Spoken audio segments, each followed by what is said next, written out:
سورة الفلق أما قل أعوذ برب الفلق معجزة وين كجرتا إن بدن مسلمين تكمدا أي ساقون أينو هالكان كوذا وذاقنا ولا ليال كسو دوادا ميلا جوكتان بإلهي أيضا حفيده عملك الصالح هذ قوانيسان إلهي أيضا كابا المريه سورة داني قل أعوذ برب الفلق من شر ما خلق ومن شر غاسق إذا وقب ومن شر النفاثات في العقد ومن شر حاسد إذا حسد وسورة قالية كرم إذا سورة قرآن كريم كوكا كوبينها قفك مؤمن كان لشيسا وصدق غن كمارمين أرمها إيكا ورميسو سورة دان فضلي إذا وحا كمدا إني كائلا لنيسو سحر كي حسدك سورة داني واجوسك السدانات إيه قرآن كريم كا سيدا سورة قرآن كيوكولا هريانا وسورة بغل طبان إيا الصديحات سورة قرآن كوغدن بيس أي كوحيكتا أو كهريسا سورة داني آيادهيدو وحي كسو دقين مقالة بركيسنا مكة آيادهيدو واشان آيادات أو كلية وسورة قابن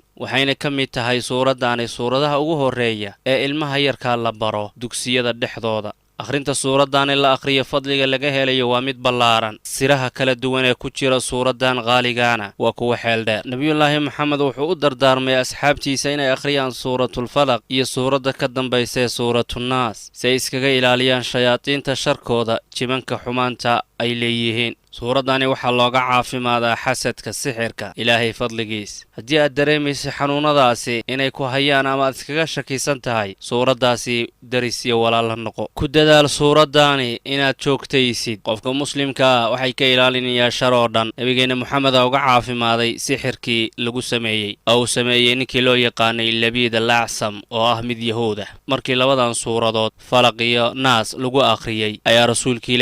ilaahay sixirkii ka jabiyay lagu sameeyay habeen walba labadan suuradood akhriso fadliga ay suuradani leedahay waxa ku cadeynaya nabigeena maxamed calayhi salaatu wasalaam shayaadiinta sharkooda dadka ishooda iyo jibankaba ilaahay buu ka magan geli jiray adkaar asagoo akhrisanaya ilaa uu ilaahay u waxyooday suuratul falaq iyo suuratul naas intaa wixii ka dambeeyay labadan suuradood buu ku dhagay wuxuuna yiri waxa la isku ilaaliyo ayaga ku filan wax kale oo ka soo haray oo labadan suurad ahayn oo ilaahay lagu magan galo rasuulka ilaahay waa iska daayay labadaas suuradood buu qabsaday xadiiska arrinka tilmaamayna waa xadiis saxiix ah xadiiska Abu Saciid al-Khudri wuxuu yiri kaana rasuulullaahi sallallahu alayhi wasallam yata'awwadu min al-janni wa 'ayn al-ins jinka iyo isha bilaadanka ilaahay buu ka magan gali jiray xataa nazalat al-mu'awwidatan ilaa ay soo degeen labada suuradood ee naas iyo falaq oo looba yaqaanaba labadii suuradood ee magangalka falama nazalataa akhadha bihima wa taraka ma siwaahuma markii suuradaha soo degeen ayagu qaatay wixii ka soo harana waa ka tagay yani halkaasi waxaa lagu tusayaa qiimaha iyo fadliga iyo weyninka ay leeyihiin suuradahani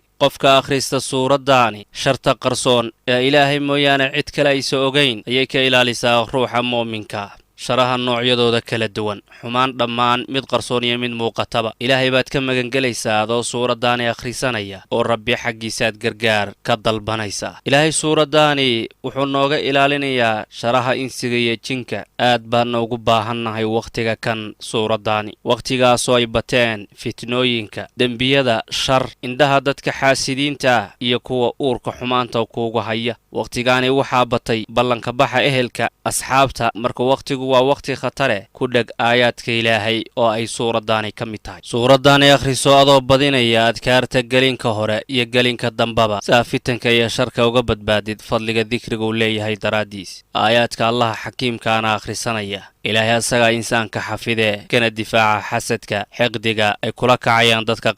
qaarkood waxay magan galayaan oo guuliyo cirsi ay moodayaan sixirka iyagoo aaminsan markaasi inay arrimaha iyo waxay doonayaan aysan ku helayn oo aan ka ahayn inay sixirkaasi aadaan laakiin arrin ay aadeen ama ay cuskadeen sixirkaasi ayaa ugu xumaan badnaaday ayaga iyo midkay magan galeenba daciif weeye aayaadka ilaahay hortooda sidiisaba qofka bini'aadanka waa mid daciif ah mar walbana gargaar iyo kaalmo uga baahan ilaahay noloshiisa dhammaan ilaahay aad baan ugu baahannahay ilbiriqsina kama maaranno ilaahay naxariistiisa karaamadiisa iyo turidiisaba aad baan ugu baahannahay mar walba waayo kelimaadka ilaahay ayaa kaa badbaadinaya shar dhammaanteed aayaadka suuradaani dhufayska dhigo si ilaahay xasadka iyo sixirka kaaga caafimaadiyo waayo rasuulka ilaahay ayaa aayadahani ku dhega oo qabsaday ilaahayna waa barakeeyey shar oo dhanna waa ka koriyey indhaha dadka xaasidiinta indhaha insiga iyo jinkaba ilaahay waa ka ilaali sirta suuraddaani waxaa ka mid ah inay nooga sheekaysay mugdiga habeenkii iyo habeenka shartiisa sida layskaga ilaaliyo. waxaa kaloo sharcigeennu noo sheegay inuusan qofku inta badan habeenkii socon si uu iskaga ilaaliyo sharta habeenkii ee soo degta. aayaadka ilaahay qabso saad naftaada uga ilaalisid sharta habeenkii iyo mugdigiisa. xadiiska sharafta badani wuxuu leeyahay, hadday dadku og yihiin waxaan ku ogahay kelinimo socodka khatarta ay leedahay, qof gaadiid saaran oo keligiisa ma socdeen habeenkii, iska daa mid lugihiisa ku lugaynaya. aad iyo aad baad u mahadsantihiin in suuraddaani siraha ku duugan qayb ka mida aad fahamteen. waa filaynaa ilaahay ha idinku barakeeyo meel kastaad joogtaanba, ka suuli maysaan inaad khayrka nala faafinaysaan. baaraka allaahu fiikum.